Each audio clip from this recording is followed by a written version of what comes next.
दोस्तों कैसे हैं आप सभी लोग। स्वागत करते हैं हमारे चैनल पर। जो भी हमारे चैनल पर नया है तो गाइस हमारे चैनल को सब्सक्राइब कर दीजिएगा एंड वीडियो को लाइक करना मत भूलिएगा। तो गाइस जितनी भी हमारी नेक्स्ट लास्ट वीडियोस से अगर आप वह वीडियोस आपको पसंद आई है तो गाइस हमें कमेंट करके जरूर बताना कि आप सभी को वह वीडियोस कैसी लग रही है। तो आज हम आप सभी के लिए लेकर आ चुके हैं एक कोरियन सीरीज जो कि टोटली चाइनीज सीरीज से डिफरेंट होने वाली है। और ये एक कोरियन सीरीज है जैसा कि आप समझ सकते हो। तो इसकी जो स्टोरी लाइन है वो थोड़ी सी डिफरेंट तो होगी ही। और इसका आज हम पहला पार्ट लेकर आ चुके हैं और मैं इस बात की उम्मीद करता हूँ कि आपको यह सीरीज का यह पार्ट पसंद आएगा। और कमेंट करके जरूर बताना कि आपके इस सीरीज का यह पार्ट पसंद आ रहा है या नहीं आ रहा है। अगर आता है तो हम इसे कंटिन्यू करेंगे जरूर। तो मैं आप सबका ज्यादा समय नहीं लेना चाहूंगा और चलिए स्टार्ट करते हैं आज के इस एपिसोड को, इस पार्ट को। तो ज्यादा टाइम नहीं करते, चलिए स्टार्ट करते हैं। तो एपिसोड की स्टार्टिंग हमें अंधेरी रात से दिखाया जाता है जहाँ पर कई सारे वेपन होते हैं और कई सारी सेना खड़ी हुई होती है। और वहाँ ऐसा देखकर ऐसा लग रहा होता है कि वहाँ पर एक बहुत बड़ा घमासान युद्ध चलने में लगा हुआ है। और हमें पता चलता है कुछ लोग चिल्लाकर कहने में लगे हुए हैं कि इस डीमन को जाकर पकड़ लो। और तभी हमें किसी लड़के को वहाँ से भागते हुए दिखाया जाता है जो कि एक बहुत बड़ी सेना के साथ फाइट करने में लगा हुआ है। और वो सेना का पूरी इतनी बड़ी सेना सिर्फ एक बंदे के पीछे लगी हुई है। और तभी उस बंदे को दिखाया जाता है वह अकेला लड़का पूरी सेना से लड़ने में लगा हुआ है। और जब वह अटैक करता है तो उसके पीछे से कई सारी पावर की बीम्स निकलती है और हमें ऐसा दिखाया जाता है न जाने कितनी ज्यादा आंख आइस उन सभी को देखने में लगी हुई है। और जब वह बंदा अटैक करने लगता है तो वहाँ पर एक एनर्जी का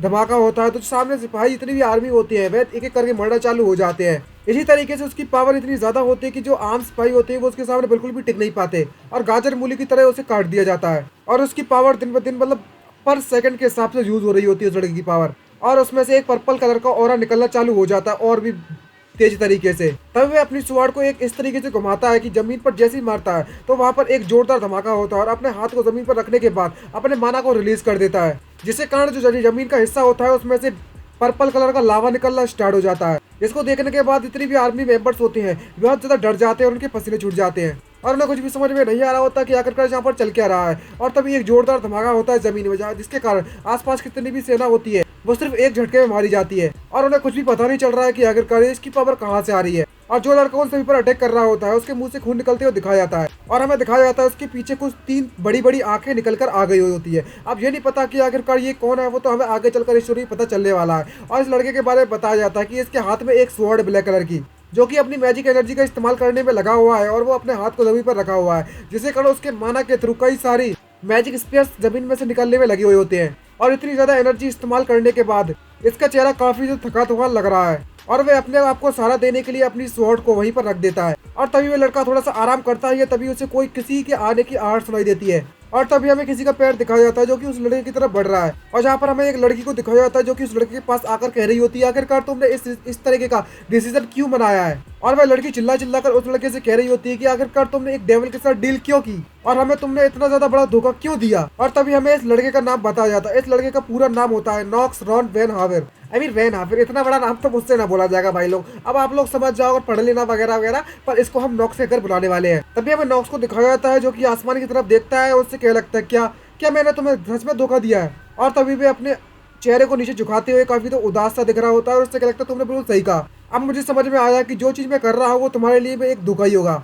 लेकिन मैंने तुम्हें किसी प्रकार से कैसा भी धोखा नहीं दिया है, वह तुम लोग थे जिन्होंने मुझे धोखा दिया है। ये बात सुनने के बाद वो लड़की भड़क पड़ती है और उससे लगती है कि तुम इस तरीके से बकवास करना बंद करो और मुझसे बहस करना बंद करो और बहुत जल्दी बताओ आखिरकार तुमने हमें धोखा क्यों दिया और डेविल के साथ डील क्यों की और आखिरकार तुमने ये सब करने का प्लान कब से बनाया था और कब से तुम्हारे मन में ये ख्याल आया। और तभी जो नॉक्स होता है वो उसका चेहरा देखकर काफी तो उदास लग रहा होता है और वो आसमान की तरफ देखता है और उससे क्या लगता है कि इसकी शुरुआत तब हुई थी किसी क्रैश लैंडिंग की तरह। तभी एक जोरदार चमकती हुई लाइट को दिखाया जाता है और उसी लाइट के साथ एक मैसेज आता है कि तुमने इनर लुनाटिक के फर्स्ट पार्ट को क्लियर कर लिया है और तुम्हारा क्लियर काउंट 27 है। इसका मतलब इस इनर लुनाटिक गेम को तुमने 27 बार क्लियर कर चुका है। और तभी हमें पता चलता है कि एक रूम में एक बंदा इस गेम को खेलने में लगा हुआ था और जितनी भी इससे पहले की स्टोरी सुनाई दे रही थी वह एक इनर लुनाटिक गेम की कहानी थी। और ये लड़का इतनी ज्यादा बुरी तरीके से खेलने में लगा हुआ है कि इसके आसपास का ख्याल भी नहीं है और इसका कमरा बहुत ज्यादा बेकार है। और इस गेम को क्लियर करने के बाद वह कह लगता है कि ये इतना बुरा भी नहीं था। और इस बार जब मैंने इस आइटम को इस गेम को क्लियर किया था तो मुझे इसके बदले में काफी ज्यादा आइटम्स मिले थे और तो और इसकी जो हिडन क्वेस्ट थी वह भी मैंने क्लियर कर ली। मैं इस गेम को खेलने के बाद काफी ज्यादा सेटिस्फाई हूँ, बस एक चीज को छोड़कर, और वह यह है कि मैं अगले मंथ मारा जाने वाला हूँ। और तभी में बताया जाता है कि 2 साल पहले की बात है। यहाँ पर एक डॉक्टर के सामने एक लड़का बैठा हुआ था। तभी डॉक्टर उस लड़का से कह लगता है कि पेशेंट यू चान तुम्हें इतना ज्यादा पैनिक होने की जरूरत नहीं है और मेरी बात ध्यान से सुनो। और जब वह डॉक्टर उसे कुछ कहानियां बताता है इसकी बीमारी के बारे में, ये देखने के बाद यू चान होता है वो कतई शौक हो जाता है और उसके चेहरे के तोते उड़ जाते हैं। नेक्स्ट सीन में दिखाया जाता है कि वे जो यू चान होता है वो एक पर्चा लेकर एक सीट पर बैठा हुआ था उदास, और यहाँ पर कोई उससे कहने लगता है कि तुम किसी किसी यूनिवर्सिटी हॉस्पिटल से आए हो, सही कहा, और तुम 2 हॉस्पिटल में ऑलरेडी जा चुके हो और हमने तुम्हारे टेस्ट सारे के सारे कर रखे हैं, लेकिन हमने जितने भी बार तुम्हारे रिजल्ट मतलब टेस्ट किए हुए हैं सभी का रिजल्ट सेम आ रहा है। हम तुम्हें कुछ ऐसी मेडिसिन प्रोवाइड करवा सकते हैं जिससे तुम्हारे इस बॉडी का जो दर्द है वो थोड़ा कम हो जाए। जब भी तुम्हारी बॉडी में थोड़ा बहुत दर्द बढ़ जाए तो तुम उन मेडिसिन का इस्तेमाल कर सकते हो अपने दर्द को कम करने के लिए। और यूचान ये सब सुनने के बाद काफी तो उदास होता है और वो मेडिसिन पे मेडिसिन लेना चालू कर देता है। और एक वक्त ऐसा आता है कि उसकी मेडिसिन भी उस पर काम करना बंद हो जाती है और तभी वो एक जगह पर बैठा होता है गेम खेलते हुए और मेडिसिन खाने के बाद कहने लगता है कि मेरी इस बीमारी को 2 साल गुजर चुके हैं। और वो किसी चीज को देखता है तो वहाँ पर कैलेंडर को देखता है और काफी कचरा पड़ा होता है, और जिसको देखने के बाद अचानक उसके बॉडी में पता नहीं क्या होने लगता है, वो जोर जोर से खांसना चालू कर देता है। और जैसे ही वो खांसता है तो उसके मुंह से जोर जो बहुत ज्यादा मात्रा में खून निकलता है, जिसको देखकर वह क्या लगता है कि अब समय आ चुका है मेरे मरने का, क्या मैं सच में मारा जाने वाला हूँ। और वो सच्चाई को अपनाते हुए मन में सोचते क्या लगता है कि खैर जो भी हो मुझे सच्चाई को तो अपनाना ही पड़ेगा, जो होना है वो होना है, और चाहे मैं जितना भी सोचने में लग जाऊं लेकिन जो आखिरी का रिजल्ट है वो कभी भी बदलने नहीं वाले। और तभी वे अपना मोबाइल चेक करता है। यहाँ पर कई सारी एग्जामिनेशन की अपॉइंटमेंट के मैसेज उसके मोबाइल में आए हुए होते हैं और उसके मोबाइल में इतने मैसेज आए हुए होते हैं कि उसकी कोई संख्या नहीं है। और उन मैसेजेस को देखने के बाद वह कहने लगता है कि मेरे पास इस दुनिया में कोई भी बात करने के लिए मौजूद नहीं है, और जब से मेरी याददाश्त चली गई है तब से मेरे पास कोई भी मुझसे मिलने के लिए नहीं आया है, और ना ही मैं किसी ऐसे बंदे को जानता हूँ जिससे जाकर मैं बात कर सकूँ। और अभी की जो मेरी बॉडी की स्टेट है उसको लेकर तो मैं कहीं जा भी नहीं सकता। और तभी उसके सामने कुछ पेपर्स पड़े हुए होते हैं। यहाँ पर उसकी बीमारी में लिखा होता है कि इसके लास्ट स्टेज कैंसर होने में लगा हुआ है, और कई सारे ऐसे ही पर्चे पड़े हुए होते हैं। और ये सब देखने के बाद उसका दिमाग सड़क जाता है और पेपर्स को मोड़ना चालू कर देता है, और वो काफी तो गुस्सा हो रहा होता है कि अब वह मरने वाला है और अब वह लाइफ में क्या करे। और तभी वह थोड़ा शांत होता है, अपने गुस्से को शांत करता है और सामने की तरफ देखता है, और तभी उसे एक नोटिफिकेशन आता है कि तुम इनर लुनाटिक के नए गेम को स्टार्ट करना चाहोगे। और जो यू चान होता है वो ये देखकर कहने लगता है कि अब मेरे पास कोई चारा नहीं बचा हुआ है, कि अब मैं सिर्फ यही कर सकता हूँ। और तभी वो यस पर क्लिक कर देता है और तभी कार्ल नाम से एक कैरेक्टर बनाने की कोशिश करता है, और उसके ऑन करने के बाद यस करने के बाद कहने लगता है कि अगर इस बार मुझे किस प्रकार का कैरेक्टर बनाना चाहिए, और वो अपने कैरेक्टर की जो डिटेल्स होती है वो फिल करना चालू कर देता है। यहाँ पर उस कैरेक्टर के जो ट्रेट होते हैं उसमें माना sensitivity, genius and swordsmanship and combat genius उसने सिलेक्ट कर लिया है। तभी उसे एक नोटिफिकेशन आता है, यहाँ पर लिखा हुआ था अगर तुम 2 जीनियस ट्रेट्स को चुनते हो तो यहाँ पर तुम्हारी बॉडीज को कुछ पेनल्टीज लगेगी, या तो तुम सिर्फ ओनली एक ट्रेट को चुनो ताकि तुम्हारी बॉडी पे जो पेनल्टीज आने वाली है उसे अवॉइड कर सको, और अगर तुम ऐसा नहीं करते हो तो तुम्हें इसका नेगेटिव ट्रेट मिलेगा, वो है टर्मिनली इल, बहुत ज्यादा बीमार, अगर तुम इस कैरेक्टर को चुनते हो तो। ये बात सुनने के बाद उसे कुछ भी समझ में नहीं आ रहा होता कि अगर इसके कहने का मतलब क्या है, और जब उसे पता चलता है कि इसका कैरेक्टर भी इस तरीके का बनने वाला है तो वह एकदम से शाय करता है, हंसते हुए कहने लगता है कि जैसे मेरी हालत वैसा ही मेरा कैरेक्टर, मैं भी बीमार और मेरा कैरेक्टर भी बीमार। तभी नोटिफिकेशन आता है क्या तुम अपने अपने द्वारा चूज किए कैरेक्टर के साथ गेम को स्टार्ट करना चाहोगे। और तभी भी मान जाता है और उससे क्या लगता है हाँ क्यों नहीं। और तभी अचानक से उसे कुछ चीज महसूस होने लगती है और उसके पीछे से जोर से लाइट चमकने लगती है, और उसको कुछ भी पता नहीं चल रहा होता है कि आखिरकार इसके साथ ये सब चल क्या रहा है और मैं कहाँ पर हूँ, भाई मैं क्या मरने वाला हूँ, क्या मेरा समय आ चुका है। और तभी वो उसकी बॉडी से सारी की सारी जान निकलना चालू हो जाती है और वो धीरे धीरे करके गिरना चालू हो जाता है, और वो मन में सोचते क्या लगता है क्या मैं मरने वाला हूँ। तभी सिस्टम मॉनिटर पर मैसेज आता है कि तुम्हारा जो कैरेक्टर क्रिएशन है वो सक्सेसफुल हो चुका है। और तभी जो लड़का होता है वो मन में सोचते क्या लगता है कि मुझे लगा था कि जो मेरी मौत है उसकी मुझे आदत हो चुकी है, लेकिन कम से कम मैं जिस तरीके से मरना चाहता था वो मेरी इच्छा थी, लेकिन ये सब क्या हो रहा है। तभी एक नोटिफिकेशन आता है कि जो कैरेक्टर का नेम है वो फोर्सफुली उसे चेंज किया जा रहा है, और जो सिंक्रोनाइजेशन है वो 4%, 6%, 19%, और इसकी सिंक्रोनाइजेशन 71% पर बंद हो जाती है, और कैरेक्टर की सारी सेटिंग कंप्लीट हो जाती है। और तभी हमें बेड पर लेटे हुए एक लड़के को दिखाया जाता है जो कि जोड़ों जोड़ों से सांस लेते हुए अचानक से उठता है सरप्राइज में,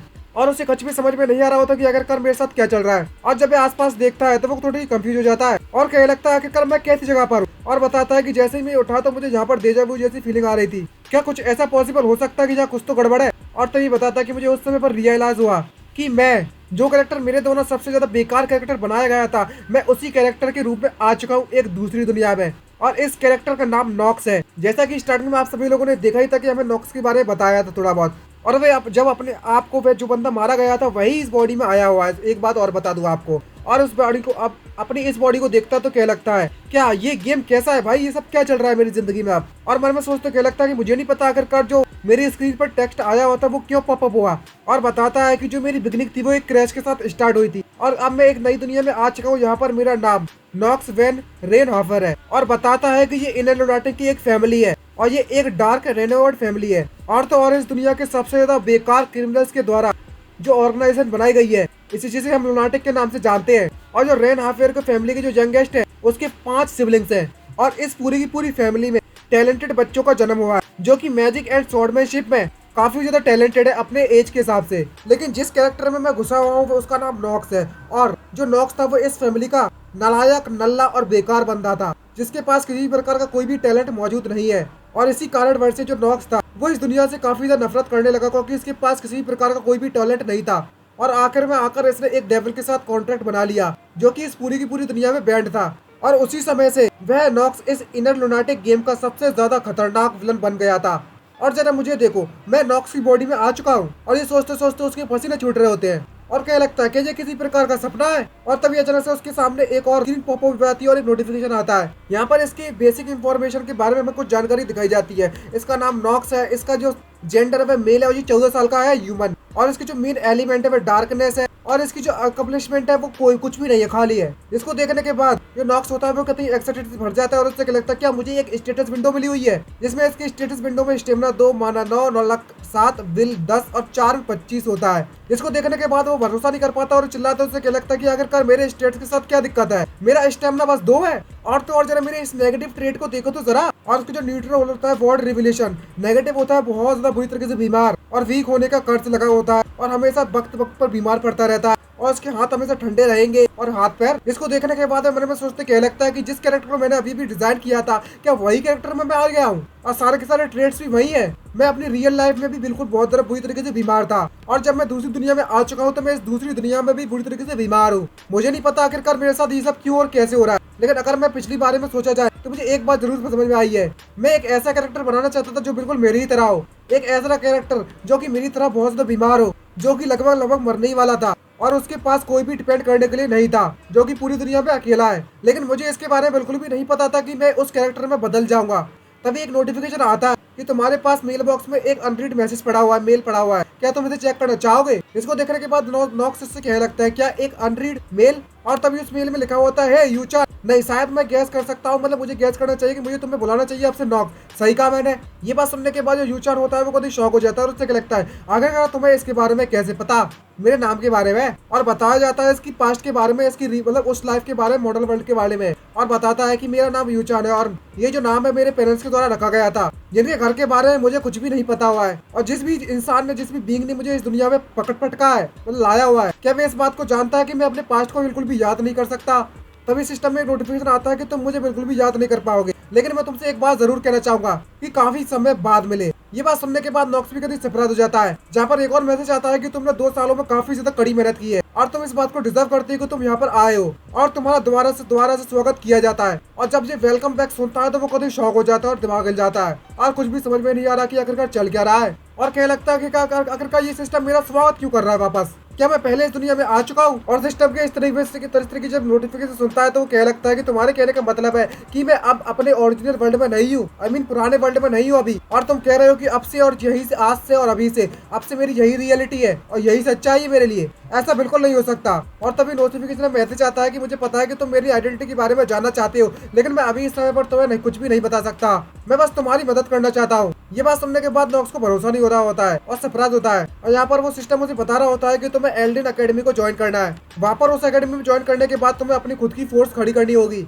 और जितना ज्यादा पॉसिबल हो सके उतना ज्यादा इसकी जो क्लोज स्टोरी थी उसके आसपास ही घूमना। और जब तुम ऐसा करती हो तो इसकी सच्चाई है वो नेचुरली तुम्हें एक समय पर तुम्हें सब कुछ पता चल जाएगा इसके बारे में। और तभी वह सिस्टम वहाँ से गायब हो जाता है। ये देखने के बाद नॉक्स चिल्लाने लगता है बस इतना ही। और जब उसके सामने से वह सिस्टम गायब हो जाता है तो वो अपने सर को पटकता है और कहने लगता है कि सबसे पहले तो अपने ख्यालों को मैं एक लाइन में लाता हूँ। सबसे पहली बात यह है कि मैं जिस गेम को काफी समय से खेलने में लगा हुआ था इनर लुनाटिक, अब मैं उसके फाइनल बॉस के तौर पर जन्म ले चुका हूँ। लेकिन किसी प्रकार के सिस्टम के द्वारा मुझे बताया जा रहा है कि मुझे मेन स्टोरी को फॉलो करना है। कोई फर्क नहीं पड़ता कि मैं इस चीज को किस तरीके से इंटरप्ट करूं, लेकिन अंत में रिजल्ट सिर्फ सही निकलता है कि मुझे मरना होगा। भले ही जो इनर लुनाटिक है वे मेरी सच्चाई बन चुकी है, लेकिन इस बात को मैं बिल्कुल भी नहीं मानने वाला और गिव अप नहीं करने वाला कि मैं अपनी मेमोरीज को रिकवर नहीं कर सकता। चाहे कुछ भी हो जाए, मैं अभी भी अपनी मेमोरीज को रिकवर करना चाहता हूँ। कोई फर्क नहीं पड़ता कि मुझे क्या करना पड़ेगा, लेकिन मैं अपनी इस मेन स्टोरी को जरूर फॉलो करूंगा और अपनी लॉस्ट मेमोरीज के साथ। और ये बात पता लगाऊंगा कि आखिरकार मैं इस नए वर्ल्ड में और इस मिस्टीरियस वर्ल्ड में क्यों आया हूँ और मेरा मकसद क्या है। और चाहे कुछ भी हो जाए, मुझे इस वर्ल्ड में सरवाइव करना ही होगा। और वो अपना मन बना लेता है इस बात के लिए, और जिंदा रहने के लिए, इस दुनिया में अच्छी लाइफ जीने के लिए चाहे कुछ भी हो जाए, मैं तो विलन बनने के लिए भी तैयार हूँ। और जब इस बारे में सोचा जाए तो मेरी जो पुरानी लाइफ और जो अभी की लाइफ है उसमें ज्यादा फर्क नहीं है। और बताता है कि 2 साल पहले की बात है कि 2 साल पहले मैंने अपनी सारी की सारी मेमोरीज को खो दिया था, और मैं उस समय पर बहुत ज्यादा बुरी तरीके से बीमार भी था। और जितनी ज्यादा मैं समय गुजारता जाता था, उतना ही ज्यादा करीब मैं अपनी मौत की तरफ पहुंचता जा रहा था। और इस तरीके से मैंने अपनी लाइफ को गुजारा, और अपनी पूरी की पूरी लाइफ को इस डर में गुजारा कि मैं कब मारा जाऊंगा।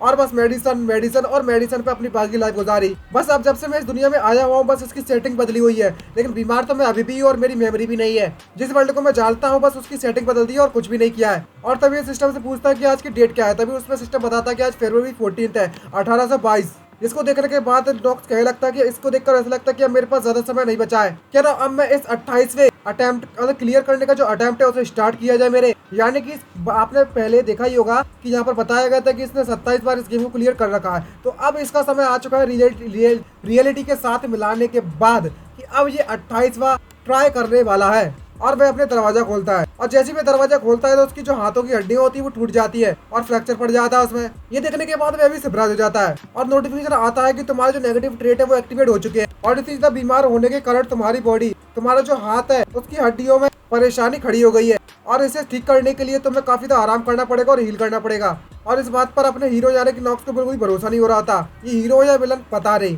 और मन में सोच तो क्या लगता है कि आखिरकार इस बॉडी की परेशानी क्या है, क्या मेरी बॉडी सच में इतनी कमजोर है। और तभी वह रास्ते से जा रही होता है, तभी अचानक से उसके सामने एक मेड आ जाती है जो कि जाकर सीधे नॉक्स से टकरा जाती है। और जैसे ही मेड उससे टकराती है तो उसकी जो प्लेट होती है उसके हाथों में टूट जाती है। इसको देखने के बाद जो मेड होती है वो काफी ज्यादा क्यूट लग रही होती है और उससे क्या लगती है आखिरकार कौन है मेरे सामने। और इस बात पर अगर आप सभी को हमारे चैनल को सब्सक्राइब नहीं कर रहे हो तो क्या ही कहें मैं, और लाइक जरूर कर दीजिएगा वीडियो को। और वहाँ पर जितनी भी मेड्स होती हैं वो देखकर डर जाती है और उससे क्या लगती है, यंग मास्टर नॉक्स आप यहाँ पर क्या कर रहे हैं। और जो नॉक्स होता है उसके हाथों में भी काफी ज्यादा दर्द हो रहा होता है, और जब जो नॉक्स होता है वो उसको देखता है, उससे क्या लगता है ये मेड इसके जो इस ब्राउन हेयर को देखो तो जरा, और इसकी आंखें ऑरेंज दिखने वाली, क्या ये लड़के का नाम रोना है। और तभी जो मेड होती है वो नॉक्स से माफी मांगने लगती है कि मुझे माफ कर दीजिएगा यंग मास्टर, मेरे कारण आपको बहुत ज्यादा चोट पहुंची है, उसके लिए मैं आपसे दिल से माफी मांगती हूँ। जहाँ पर जो नॉक्स होता है वो में सोचते बताता है कि ये बस एक एक्स्ट्रा कैरेक्टर है, लेकिन फिर भी मुझे इस कैरेक्टर के बारे में बस इतना याद है कि ये नॉक्स के पीछे पीछे बहुत ज्यादा उसकी बुराई किया करती थी, वो ये बस इस लड़की के बारे में इतना ही याद है। और जब मैं उस मेड के से इतने ज्यादा क्यूट से चेहरे को देखता है तो क्या लगता है कि तुम मुझे कहना चाहते हो कि इतनी ज्यादा क्यूट से लड़की दिखने वाली वो नॉक्स से पीछे पीछे बातें करती है, उसकी बुराई करती है।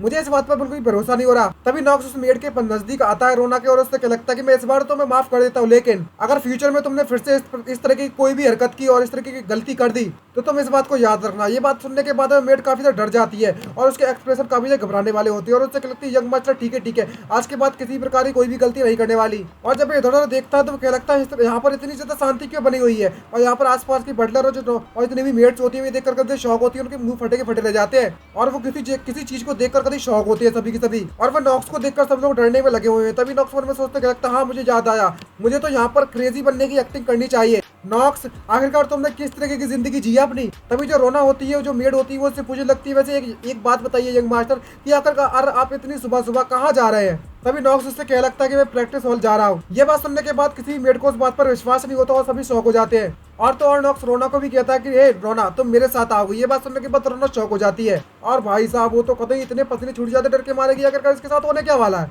और वो रोना मन में सोचते कहने लगती है कि अब मुझसे ये मत कहना कि ये मुझे वहां ले जाकर पीटने वाला है। तभी ट्रेनिंग हॉल का सीन दिखाया जाता है। यहाँ पर नॉक्स और रोना पहुंच चुके हैं और कई सारी आवाजें आ रही होती है वहां से। यहाँ पर जाते जाते नॉक्स मन में सोचते कह रहा होता है कि चाहे कुछ भी हो जाए, सबसे पहली बात ये है कि मुझे इस दुनिया में सर्वाइव करना है। सबसे पहले एक बार अब मुझे अपनी लाइफ में पता चल चुका है कि मरने पर कैसा महसूस होता है, तो एक बात तो सर्टेन है कि अब मैं फिर से मरना नहीं चाहता। और इस दुनिया में सर्वाइव करने के लिए मेरे आसपास का जो माहौल और मेरे जो सर्कमस्टेंसेस है उस चीज की मुझे आदत डालनी होगी जल्द से जल्द। इसका मतलब ये नहीं हुआ कि मेरे पास ज्यादा चांसेस नहीं है। और वो अपने आप में बड़बड़ा रहा होता है। ये देखने के बाद रोना को पता नहीं चलता कि आखिरकार ये क्या कह रहा है यंग मास्टर। और वो कह लगता है कि मैंने इस गेम को 27 बार खेल चुका है और एक ऐसा प्लेयर होने के बाद इस गेम के जितने भी हिडन एस्पेक्ट्स है मैं सभी को जानता हूँ। और तभी धीरे से वो अपनी स्टेटस विंडो को बुलाता है। तभी हमें इस गेम इनर लुनाटिक के बारे में कुछ डिटेल्स के बारे में बताया जाता है और बताया जाता है कि जो स्टोरी है वो डीमंस और एंजल्स के बीच में चलती है और साथ ही एम्पायर में। ये एक बहुत बड़ी दुनिया थी और सबसे ज्यादा स्पेशल पार्ट है इनर लुनाटिक का वह ये है कि यहाँ पर कई सारे कस्टमाइज तुम कर सकते हो। तुम कोई भी रास्ता चुनोगे तो उसका जो अंत है वो हमेशा डिफरेंट ही आएगा और डिफरेंट प्लेयर डिफरेंट स्टाइल के साथ गेम को खेल सकते हैं। और जबकि जो लोअर रैंक ट्रेड्स है वो काफी ज्यादा ऑर्डिनरी और कुछ टैलेंटेड भी होते हैं जिन्हें मल्टीपल टाइम भी असाइन किया जा सकता है। ज्यादातर केसेस में जो जीनियस ट्रेड होते हैं वो सिर्फ एक बार में एक इंसान को एक ही बार दिया जा सकता है और अगर तुम जीनियस ट्रेड का इस्तेमाल करती हो तो तुम उस फील्ड में टॉप पर जा सकते हो। लेकिन मैं इस वक्त 2 ट्रेड्स को पजेस करता हूँ और इस गेम में एक कॉन्सेप्ट है जिसे हम ट्रेड पेनल्टीज के नाम से जानते हैं। अगर तुम अपनी बॉडी के लेवल से ज्यादा बड़े ट्रेड्स को असाइन करते हो इस सिस्टम का फायदा उठाते हुए जो कि तुम्हारे लिए इस चीज को एनालाइज करता है, तो वो ये काफी ज्यादा पॉसिबल है कि तुम 2 ट्रेड्स को असाइन कर सकते हो, swordsmanship and combat genius.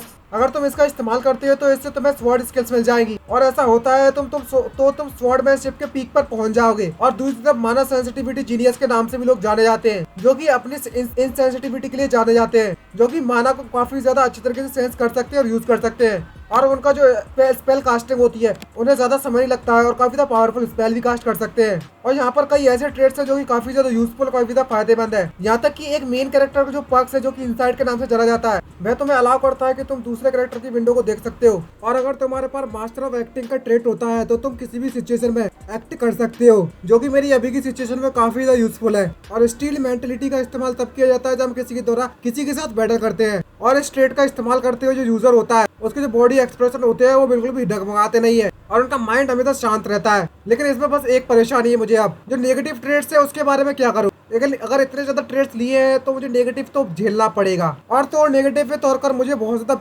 Terminally ill वाली ट्रेड मिला हुआ है, यानी कि मेरी बॉडी बीमार की बीमार रहेगी और वो अपनी ट्रेड्स को देखकर कभी तो उदास होता है और कहने लगता है मन में सोचते हुए कि मुझे देखकर तो मुझे ऐसा लगता है कि मैं एक चलता फिरता हॉस्पिटल हूँ, क्योंकि जो लोग होते हैं वो जिन लोगों के हाथ और पैर बिल्कुल कोल्ड जैसे बहुत ज्यादा ठंडे होते हैं, जब तक किसी यूजर के पास कोई गर्म करने वाली स्किल ना हो तो उनके लिए किसी ठंडे एरिया में कदम रखना बिल्कुल इम्पॉसिबल के बराबर है। और ज्यादातर जो फ्रीक्वेंट सिकनेस की जो ट्रेट है मैं किसी भी समय किसी के सामने भी पास आउट हो सकता हूँ, बेहोश हो सकता हूँ। मुझे लगता है कि अब मेरे पास कोई चारा नहीं बचा है। चलो अपनी इस चीजों को स्टेप बाय स्टेप करते हैं और अपने आगे के स्टोरी को फॉलो करते हैं। और तभी जो रोना होती है इसको देखकर कहने में लगी हुई होती है हम लोग लगभग प्रैक्टिस हॉल की तरफ पहुंच ही गए हैं, क्या ये सच में अंदर जाना चाह रहा है उसके, और उसे किसी इस बात पर विश्वास नहीं हो रहा होता कि ये अंदर जाए करेगा क्या। लेकिन जब वह नॉक्स को इस तरीके से मोटिवेट रहती है उसकी तरफ देखते हुए देखती है तो वो कतई इमोशनल हो जाती है, उसका चेहरा टमाटर लाल पड़ जाता है और काफी ज्यादा सरप्राइज भी होती है। उसे समझ में नहीं आ रहा होता कि अगर ये करना जाता है। यहाँ पर नॉक्स हमें कर्स सबसे पहली बात बताता है कर्स ऑफ द वीक के बारे में। यहाँ पर जब से बच्चा पैदा हुआ होता है तभी से वह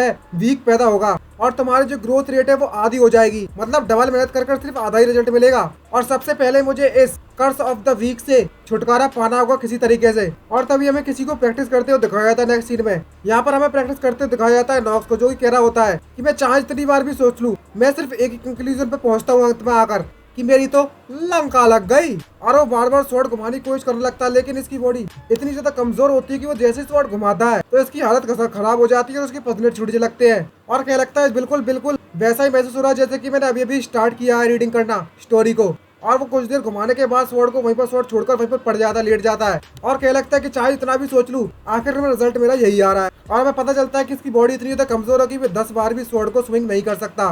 जरा इस कर्स ऑफ द वीक को कर्स को देखो तो जरा, इसने तो मेरी बॉडी को इतना ज्यादा डिफिकल्ट बना दिया है कि मैं कुछ भी नहीं कर पा रहा हूँ। मेरी सोच से भी ज्यादा पावरफुल निकला ये तो। और इसी तरीके से वह थोड़ा आराम करता है और खड़ा होता है और वह आसपास देखता है तो कह लगता है कि यहाँ पर कई प्रकार के वेपन मौजूद है इस वक्त। और हमें बताता है कि ये सब इसलिए है क्योंकि जो रेनफर फैमिली का ओरिजिन है वह स्वॉर्ड से ही बना हुआ है। जब बात आती है इस रेनहाफर फैमिली के बारे में तो उन्हें डिस्क्राइब करने के कई तरीके हैं और सबसे जो हाई स्टेटस है और सबसे ज्यादा बड़ा जो टाइटल है बुलाने का वह ये होगा high house of the blade and darkness. और इस टाइटल को अर्न करने का सिर्फ एक ही कारण है, उनकी स्वॉर्ड स्किल के कारण, क्योंकि उनकी स्वॉर्ड स्किल जब वे लोग इस्तेमाल करते हैं तो पूरी स्वॉर्ड स्किल स्वॉर्ड के चारों तरफ ब्लैक डार्क ऑरा या फिर मैजिक कह सकते हैं वो घूमने लगता है, आ जाता है, जिसका इस्तेमाल कर वे अपने दुश्मनों को धूल चटा देते हैं। और ये सब उस कमांडर की ब्लेड के द्वारा ही किया जा सकता है, मतलब उसी कमांडर ब्लेड की प्रक्रिया है और उस ब्लेड को हम टायरेनिकल ऑफ डार्कनेस के नाम से भी जानते हैं। वह ब्लेड काफी खतरनाक है और जो ब्लेड है वो हर हमारे फैमिली हेड के तरफ पास की गई है और हर एक नए फैमिली हेड को ये स्वॉर्ड सौंप दी जाती है और जो प्रोसेस है वो कंटिन्यू चलती आ रही है जनरेशन टू जनरेशन। खैर इससे मेरा क्या लेने देना। स्वॉर्डमैन शॉप को छोड़ने के बाद अगर हम दूसरी चीज की प्रॉफिट के बारे में बात करें तो नोबल फैमिली में पैदा होने का कुछ और तो प्रॉफिट जरूर है और सबसे ज्यादा फायदे मनी के हैं। पैसा ही पैसा है, अंधा पैसा। आखिरकार पैसा ही सबसे ज्यादा बेस्ट है। और बताया जाता है कि जो रेन हाइपर फैमिली है वो बहुत ज्यादा अमीर फैमिली है पूरी स्टोरी में और एक बहुत बड़ी नोबल फैमिली है और बहुत ज्यादा रिच फैमिली है। यहाँ तक कि इनके पास इतना पैसा है कि इनका जो यूजलेस सन है कि उसे अपनी पूरी की पूरी लाइफ में भी जरूरत नहीं पड़ने वाली। और ये सब इसलिए पॉसिबल हो सकता है वो भी उसके फादर के कारण जिसका नाम थियो है, क्योंकि उसके फादर को कोई घंटा फर्क नहीं पड़ने वाला कि जो नॉक्स किस तरीके से उसके पैसे को बर्बाद करता है। क्योंकि पहली बात तो ये है कि नॉक्स इस तरह का कैरेक्टर है ही नहीं। इस नोबल फैमिली का सबसे ज्यादा जवान लड़का, इसका जो कैरेक्टर टाइप है वो पूरे तरीके से क्लियर है और मैं इस बात का ध्यान रखूंगा कि मैं इस कैरेक्टर का अच्छे से इस्तेमाल करूं। और वह उठने की कोशिश करता है तो हमें पता चलता है इसकी बॉडी इतनी कमजोर हो गई होती है कि वह अपने पैरों को भी नहीं ला पा रहा होता ढंग से। जो चीज मैंने रोना से पूछी थी तब तक वह उस चीज को तैयार नहीं कर देती तब तक। अब तो मैं दौड़ भी नहीं सकता तब तक। तभी कुछ समय के बाद का सीन दिखाया जाता है। यहाँ पर जो रोना होती है वो कुछ चीज लेकर उसके पास आ गई होती है। यहाँ पर रोना को सामान लेती है, उससे कहती है जो सामान आपने मुझसे मंगाया था और उसके साथ टॉवल भी मैं आपके लिए लेकर आ चुकी हूँ। Young master. और रोना मन में सोचते कह रही होती है कि हमारे जो नॉक्स यंग मास्टर है वे सच में यहाँ पर एक्सरसाइज करने वाले हैं। और तभी वे रोना से पूछने लगता है कि आसपास कोई भी मौजूद नहीं है, सही कहा ना मैंने, अब जल्दी से इधर आओ रोना। ये बात देखने के बाद उसके दिमाग में कुछ अलग ही ख्याल चले लगते हैं, कहीं ये उल्टा सीधा तो नहीं करने वाला मेरे साथ, क्या वो मुझे हिट करने वाला, क्या मुझे पीटने वाला है, क्योंकि नॉक्स का कैरेक्टर ही ऐसा था पहले। ये बात सुनने के बाद नॉक्स उससे क्या लगता है कि आखिरकार तुम क्या कह रही हो, सबसे पहले तुम अपने कान यहाँ पर लेकर आओ। और तभी उसके कान में कुछ कहने लगता है और रोना उस बात से एग्री हो जाती है। ये बात सुनने के बाद रोना कहने लगती है और तुम उस पैसे का इस्तेमाल तब करना चाहते हो और जिस भी आइडिया के बारे में तुमने मुझे बताया गया है वह सबके सब गारबा है। इसका मतलब तो मुझे भी नहीं पता, शायद गार्बेज हो सकता है। तभी नॉक्स उससे क्या लगता है कि अपना मुंह बंद करो, जितना मैंने तुमसे कहा है सिर्फ उतना ही करो, चाहे कुछ भी करो, इस चीज को लेकर आओ कहीं ना कहीं से भी। और रोना उससे हाँ कह देती है और चली जाती है और मन में सोचते जा रही होती है कि ये बंदा काफी तो बदल चुका है पहले के मुकाबले में। दूसरी तरफ जो नॉक्स होता है वो प्रैक्टिस करना जारी रखता है और कहता है कि मुझे नहीं पता कि जो रोना को कितना ज्यादा समय लगने वाला है चीजों को यहाँ पर लाने में, लेकिन इस बात को लेकर श्योर हूँ कि वे कल तक ले ही आएगी। और तभी वे चाय पीता है मस्त और चाय के आनंद उठाते हुए मन में सोचते कहता है सबसे पहले जो कर्ज है मेरे ऊपर उस चीज को सॉल्व करने के लिए मुझे और मेरे स्टेमिना जो 2 है उसको सॉल्व करने के लिए कुछ करना होगा। और तभी वो चाय पी ही रहा होता है तभी उसके पास कोई आता है, इसको देखकर नॉक्स सरप्राइज हो जाता है और कोई अगर उससे क्या लगता है कि आपको ग्रीटिंग यंग मास्टर। और नॉक्स उस बंदे को देखकर कभी शौक हो जाता है और हमें पता चलता है कि ये हेड बटलर है जिसका नाम रोडबैक है और बताया जाता है कि ये हमारे इस रेनफर फैमिली का मेन मैनेजर है और जो कोई ऐसा वैसा बंदा नहीं है जिससे मैं आसानी से निपट सकूं। ये नॉक्स के फादर का एडवाइजर है जो कि इस फैमिली के हेड है जिसका नाम टियो है, टियो भी कह सकते हैं और यही रोडबेल की पहचान है। और वो काफी तो कपकपा रहा होता है चाय पीते हुए और मन में सोचते क्या लगता है कि ये काफी ज्यादा बड़ी परेशानी जिसे मुझे फेस करना ही होगा। ज्यादातर केसेस में ऐसे कोई फर्क नहीं पड़ने वाला कि मैं क्या करता हूँ। क्या ऐसा पॉसिबल हो सकता है कि इसने कुछ नोटिस कर लिया कि यहाँ पर कुछ ना कुछ तो गलत है।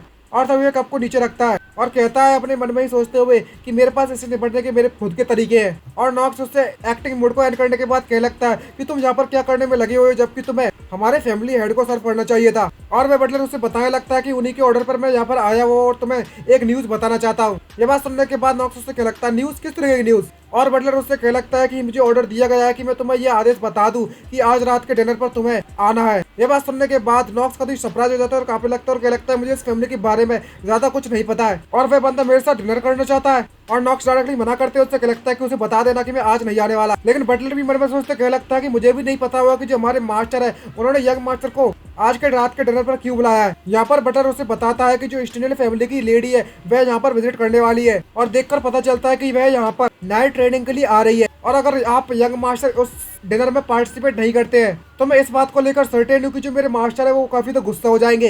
ये बात सुनने के बाद नॉक्स एग्री हो जाता है और इस तरह की एक्सप्रेशन देखने के बाद बटलर को भी कुछ अजीब सा लगता है और उससे क्या लगता है कि आज तुम्हारे बारे में कुछ तो अजीब है। तभी नॉक्स उससे क्या लगता है कि यहाँ पर कुछ ऐसा है जो तुम मुझसे कहना चाहते हो और कहता है कि तुमने आज तक कभी भी ब्लेड्स को नहीं पकड़ा हुआ है और आज तुम स्वॉर्ड पकड़ रहे हो और मैंने ये भी नोटिस किया है कि तुम यहाँ पर खुद से ही प्रैक्टिस करने के लिए आए हो। क्या मैं आपसे ये पूछ सकता हूँ कि आपके पास क्या ऐसा रीजन है कि आप स्वॉर्ड प्रैक्टिस करना चाहते हो। ये सुनने के बाद नॉक्स उससे कहने लगता है मैं तुम्हें एक बात पहले क्लियर कर देना चाहता हूँ कि एक तुच्छ सा बटलर होने के बाद अपने मास्टर के इस तरीके से उसकी निजी जिंदगी में दखल देना बंद करो और अपनी लाइन को क्रॉस करने की कोशिश मत करना अपने मास्टर के खिलाफ। क्या यह बात तुम्हें समझ में आई? मैं चाहे कुछ भी करूँ, मेरा कुछ भी इंटेंशन हो, इससे तुम्हारा कुछ भी लेना देना नहीं है। मैं ही होगा कि आखिरकार मैं क्या करने वाला हूँ, यह डिसाइड करने वाला। ये बात सुनने के बाद बटलर का दिल सरप्राइज हो जाता है और उससे माफी मांगता है और नॉक्स को वहाँ से जाते हुए देखता है। वह बटलर नॉक्स पर सोचते क्या लगता है, क्या इस बटलर ने कुछ नोटिस कर लिया है। तभी बटलर उससे क्या लगता है, मुझे इस न्यूज के बारे में अपने फैमिली हेड को बताना होगा। और नेक्स्ट सीन कहीं और तरफ शिफ्ट होता है। यहाँ पर जो नॉक्स होता है वो काफी ज्यादा घबरा रहा होता है और कह रहा है कि ये काफी ज्यादा टफ था मेरे लिए और मैंने तो इस बात की उम्मीद भी नहीं की थी कि इस तरह के इवेंट मेरे लाइफ में हो जाएगा अभी आते ही। क्या मैं ये बात जानना चाहता हूँ कि अगर क्या हुआ होता, अगर मेरे पास पोसेशन एक्टिवेट हुआ होता। क्या अभी के लिए इस बारे में भूल जाओ, क्या वो मेरा पीछा तो नहीं कर रहा। और तभी वो उस बात को याद करता है कि जो ये स्टीलियन फैमिली की यंग लेडी है वह यहाँ पर आने वाली है। और तभी हमें उस लड़की को दिखाया जाता है जो कि स्टार्टिंग में दिखाया गया था। और उसकी इस बात को सोचते हुए क्या लगता है कि ये लड़की यहाँ पर क्या कर रही है। और नाइट का समय हो जाता है। यहाँ पर सभी के सभी लोग अपनी टेबल पर बैठ जाते हैं। यहाँ पर एक लड़का उससे क्या लगता है कि जरा इस बेवकूफ को देखो जरा, ये तो वाकई में यहाँ पर आ गया। लगता है कि आज का जो खाना है वो इतना ज्यादा मजेदार नहीं होने वाला। और सभी नॉक्स को देखकर ये सब कहने में लगे हुए हैं। यहाँ पर उससे कहने में लगा होता है कि तो आप उससे ये मत कहना कि तुम अभी भी अपनी फैमिली को लेकर काफी रिग्रेट में हो। दूसरा बंदा क्या लगता है, तुमने बिल्कुल सही कहा। और तभी हमें बताया जाता है कि ये ट्विन ब्रदर है, एक का नाम हार्स है तो एक का नाम एलन। यहाँ पर एलन उससे कहने में लगा हुआ था कि मैंने तो इस बात की उम्मीद भी नहीं की थी कि तुम अपना चेहरा मुझे यहाँ पर दिखाओगे, मैं तुम पर विश्वास भी नहीं कर पा रहा। और तभी दूसरा भाई उससे कहने लगता है कि तुमने इस बारे में सुना है कि इस बंदे ने अभी अभी अपनी मेड के साथ किस तरीके से आई कॉन्टेक्ट बनाया था। तुम्हारा तो दिमाग वाकई में बहुत ज्यादा खराब हो चुका है भाई। और नॉक्स इनकी बकवास सुन रहा है शांति से और मन में सोचते क्या लगता है कि मैंने तो यहाँ पर कुछ किया भी नहीं था।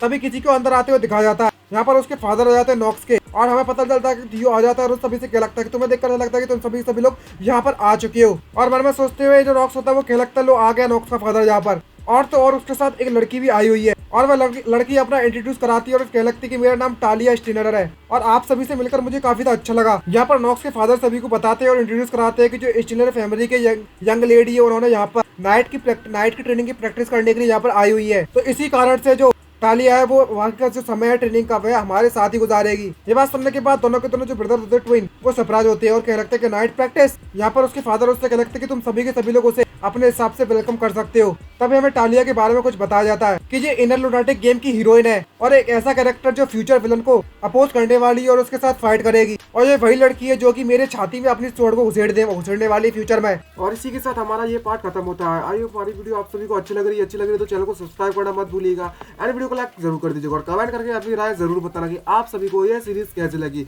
और कमेंट करके जरूर बताना कि आपको इसका नेक्स्ट पार्ट जल्द चाहिए या नहीं चाहिए। मिनिमम 1 लाख तो करवा ही दीजिएगा अगर आपको इसका नेक्स्ट पार्ट चाहिए जल्द से जल्द तो। और हमें आगे चलकर पता चलने वाला है कि आखिरकार इसके साथ में और क्या होने वाला है। तो आज के लिए इतना ही, मिलते हैं नेक्स्ट वीडियो में। Bye bye, signing out.